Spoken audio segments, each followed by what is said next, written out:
خوش آمدید۔ آج ہم جس مواد کا گہرا جائزہ لے رہے ہیں وہ آیان کرنر کی کتاب شی کمز فرسٹ سے لیا گیا ہے۔ یہ کتاب ایک بہت ہی واضح اور شاید کچھ لوگوں کے لیے ایک متنازع موقف بھی پیش کرتی ہے۔ اس کا مرکزی خیال یہ ہے کہ جنسی تعلقات میں عورت کی جنسی تسکین کو سب سے پہلے اہمیت دی جائے۔ بالکل، اور ہمارا مقصد صرف کتاب کا خلاصہ بیان کرنا نہیں ہے۔ ہم اس میں جو سائنسی بصیرت ہے، جو عام غلط فہمیاں ہیں جنہیں یہ رد کرتی ہے، اور جو عملی مشورے ہیں، ان سب کو سمجھنے کی کوشش کریں گے۔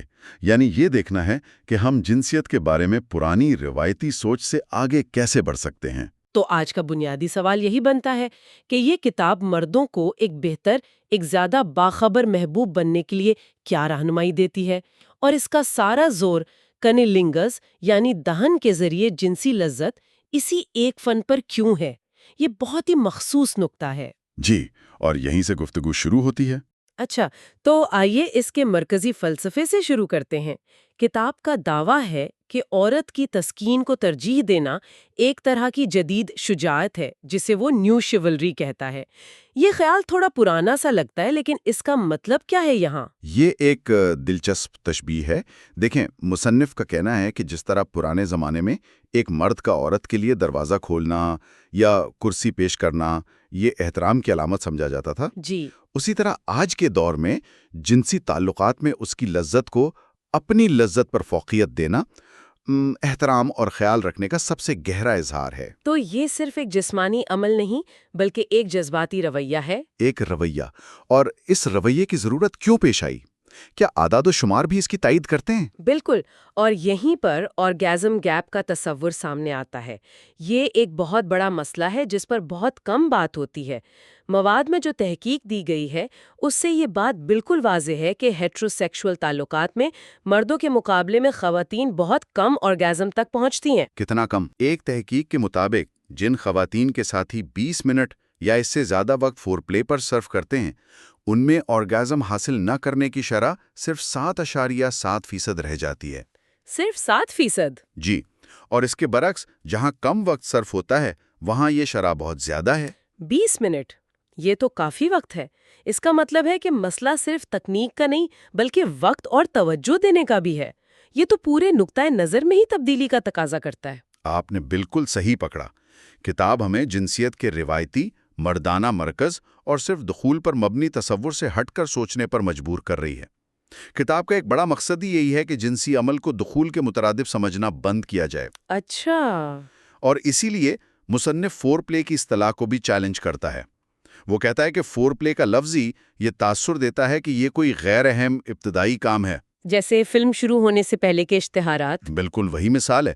اس کے بجائے وہ کور پلے کی اصطلاح متعارف کرواتا ہے۔ کور پلے؟ اسکور پلے مطلب یہ کہ کنلنگس اور دیگر غیر دخوہی اعمال کو محض ایک ابتدائی عمل نہ سمجھا جائے، بلکہ انہیں جنسی تجربے کا ایک لازمی اور مرکزی حصہ مانا جائے۔ یہ کوئی ایسی چیز نہیں جو آپ اس کے لیے کرتے ہیں، بلکہ یہ وہ چیز ہے جو آپ ایک ساتھ کرتے ہیں۔ اور اس احترام کا ایک حصہ جسم کو صحیح طرح سمجھنا بھی ہے۔ مجھے لگتا ہے کہ زیادہ تر لوگ، یہاں تک کہ بہت سی خواتین بھی، بنیادی جسمانی ساخت کے بارے میں ہی غلط فہمیوں کا شکار ہے۔ یہ ایک بہت ہی اہم نکتہ ہے، اور کتاب اس پر بہت زور دیتی ہے۔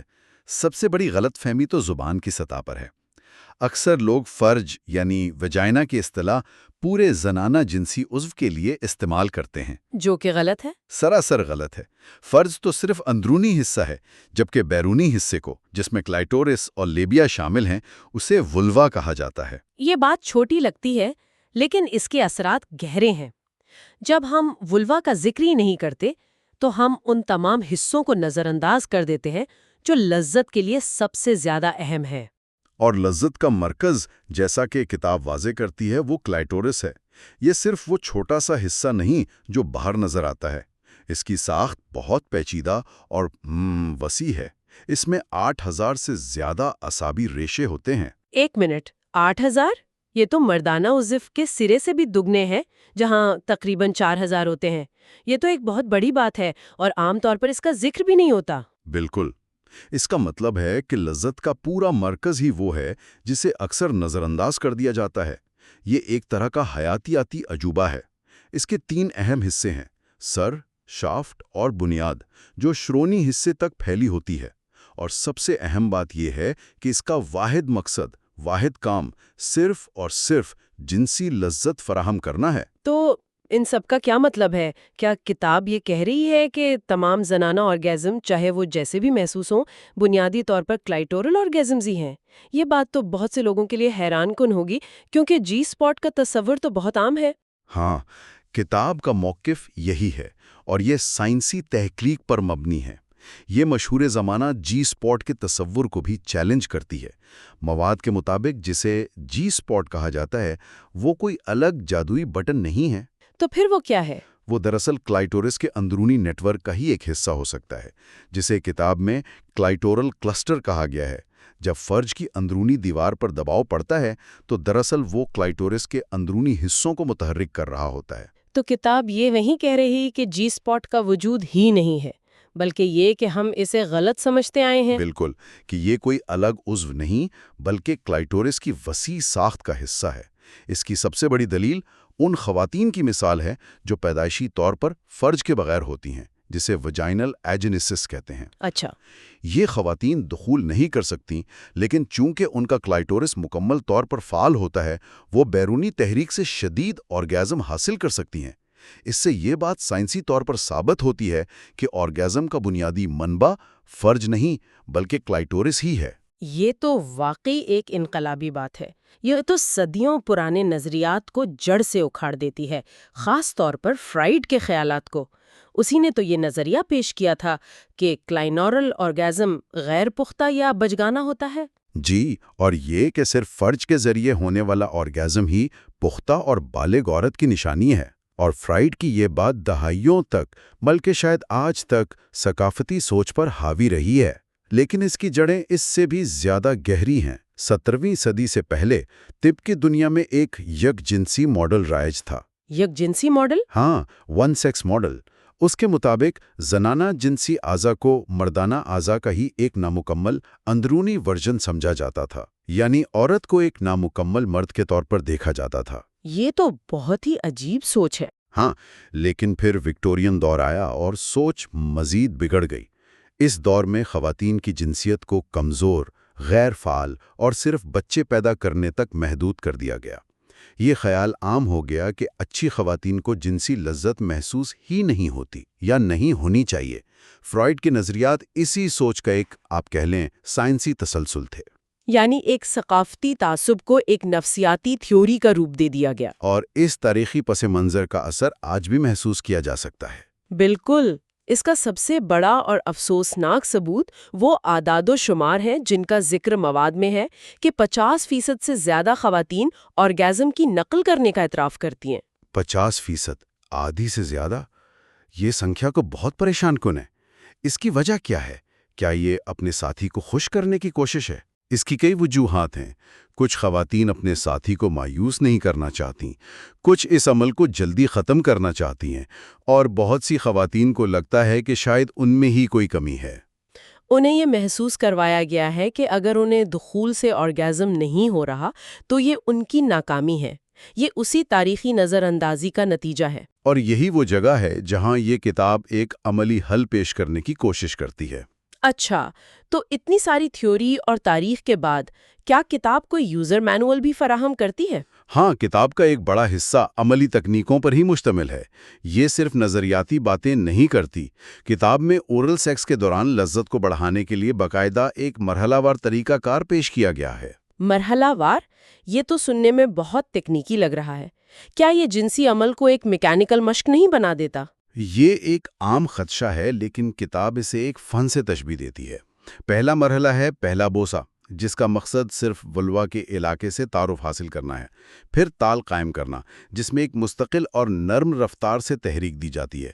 اس کے بعد تناؤ بڑھانا ہے، جہاں رفتار اور دباؤ میں تبدیلی لا کر اراؤزل کو بڑھایا جاتا ہے۔ تو اس کا بنیادی اصول کیا ہے؟ اس پورے طریقہ کار کا خلاصہ چند الفاظ میں کیا جا سکتا ہے: صبر، ابلاغ اور ٹیم ورک۔ کتاب اس بات پر بہت زور دیتی ہے کہ زبان، انگلیوں اور ہاتھوں کا ہم آہنگ استعمال کیا جائے، بالکل ایک جیز بینڈ کی طرح۔ دلچسپ۔ یہ کوئی میکینیکل عمل نہیں بلکہ ایک تخلیقی فن ہے جس میں آپ کو اپنی ساتھی کے رد عمل پر پوری توجہ دینی ہوتی ہے۔ لیکن یہاں ایک تنقیدی پہلو بھی ہے جس کا ذکر مواد میں کیا گیا ہے۔ یہ سب کچھ بہت تفصیلی اور نسخے کی طرح لگتا ہے۔ کیا کارنر کا یہ مرحلہ وار طریقہ کار ہر کسی پر لاگو ہو سکتا ہے؟ یہ ایک طرح کا ون سائز فٹس آل ماڈل لگتا ہے۔ یہ ایک بہت درست اور اہم نکتہ ہے۔ کچھ دوسرے ماہرین جیسے ایملی ناگوسکی یا لیزا ڈائمنڈ وہ اس بات پر زور دیتے ہیں کہ جنسی رد عمل صرف جسمانی ساخت اور تکنیک کا معاملہ نہیں، اس میں نفسیاتی عوامل، جذباتی تعلق، ماحول یہ سب بہت اہم کردار ادا کرتے ہیں۔ مثال کے طور پر ایک شخص کے لیے جو تکنیک کام کرتی ہے وہ دوسرے کے لیے بالکل بیکار ہو سکتی ہے۔ تو پھر اس کتاب کی کیا اہمیت رہ جاتی ہے اگر اس کا ماڈل سب پر لاگو نہیں ہوتا؟ دیکھیں، ہمیں اس کتاب کو ایک حتمی حل سمجھنے کے بجائے ایک مکالمے کا آغاز سمجھنا چاہیے۔ یہ ایک فریم ورک فراہم کرتی ہے، خاص طور پر ان مردوں کے لیے جنہیں اس موضوع پر بہت کم معلومات ہیں۔ یہ انہیں ایک نقشہ دیتی ہے کہ کہاں سے شروع کرنا ہے۔ لیکن اصل کلید تو ابلاغ ہی ہے۔ ہمیشہ اصل کلید باہمی ابلاغ اور ایک دوسرے کی ذاتی ترجیحات کو سمجھنا ہی ہے۔ کتاب آپ کو زبان سکھا سکتی ہے لیکن گفتگو آپ کو خود ہی کرنی ہوگی۔ تو اگر ہم اس ساری گفتگو کا خلاصہ کریں، پہلا نقطہ تو یہ ہے کہ عورت کی لذت کو ترجیح دینا مجموعی تعلق کو بہتر بنانے کے لیے ضروری ہے۔ دوسرا، کلائٹورس کے مرکزی کردار کو سمجھنا لازمی ہے۔ اور تیسرا، ہمیں ان پرانے مردانہ مرکز پر مبنی نظریات سے آگے بڑھنا ہوگا جنہوں نے بہت نقصان پہنچایا ہے۔ بالکل۔ حتمی تجزیہ یہ ہے کہ یہ کتاب روایتی سوچ کو چیلنج کرتی ہے۔ یہ صرف تکنیک کی کتاب نہیں بلکہ یہ ایک زیادہ فیاض، زیادہ باخبر اور گہرے طور پر جڑے ہوئے جنسی تعلقات کی وکالت کرتی ہے۔ یہ مردوں کو دعوت دیتی ہے کہ وہ اپنی ساتھی کی خوشی میں اپنی خوشی تلاش کریں۔ اور جاتے جاتے سامعین کے لیے ایک آخری سوچ۔ ہم نے بہت سی تکنیکوں اور سائنس پر بات کی، لیکن مواد میں 19ویں صدی کے فلسفی کیرکیگارڈ کے حوالے سے ایک بہت دلچسپ بات کی گئی ہے۔ وہ طویل مدتی تعلقات میں تکرار کی خوشی یعنی جوائے آف ریپیٹیشن کی بات کرتا ہے۔ اچھا۔ اس کا کہنا ہے کہ جب آپ ایک ہی ساتھی کے ساتھ طویل عرصہ گزارتے ہیں تو ہر بار نئی چیزوں کی تلاش کے بجائے جانی پہچانی چیزوں کو بار بار دہرانے میں ایک گہری تسکین ملتی ہے۔ یہ ایک بہت گہرا نکتہ ہے۔ مطلب وقت کے ساتھ آپ ایک دوسرے کو اتنا سمجھنے لگتے ہیں کہ الفاظ کی ضرورت نہیں رہ جاتی، ایک خاموش ہم آہنگی پیدا ہو جاتی ہے۔ تو یہ سوچنے کی بات ہے کہ جہاں نئی تکنیکیں اور علم اپنی جگہ اہم ہے، وہی ایک طویل مدتی رشتے میں پیدا ہونے والی یہ گہری ہم آہنگی اور باہمی سمجھ بوجھ اس باہمی لذت کے حصول میں کیا کردار ادا کرتی ہے۔ کیا اصل جادو ٹیکنیک میں ہے یا اس تکرار اور شناسائی سے پیدا ہونے والی گہرائی میں؟ اس پر سوچتے رہیے گا۔